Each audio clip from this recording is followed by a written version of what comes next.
Araw-araw, iba't ibang paandar na Christmas pasyalan ang nagsusulputan.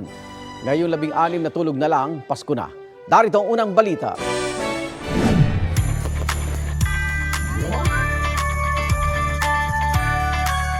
Up in the air ang holiday feel sa Orani, Bataan. Tadtad ang plaza ng mga pailaw na hugis hot air balloons. Bida rin ang kanilang Belen na cartoon design ang style. Meron ding giant Christmas tree na pinailawang hugis Castillo ang background.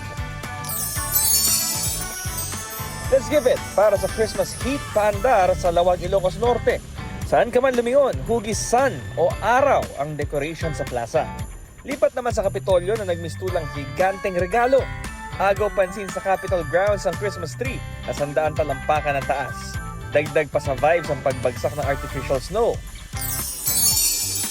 Ganyan din ang highlight sa magical Christmas theme sa Talavera, Nueva Ecija. Enjoy ang mga bata sa paglalaro sa artificial snow. Bukod sa entertainment, may libreng lugaw, pandesal at bibingka rin na hatid ng LGU.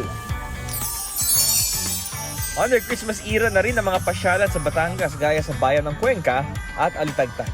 Merong Belen display, Christmas tree at Candyland decors, kabilang ang higanteng gingerbread house. Ito ang unang balita, Bam Alegre para sa GMA Integrated News. Igan, mauna ka sa mga balita, mag-subscribe na sa GMA Integrated News sa YouTube para sa iba't ibang ulat sa ating bansa.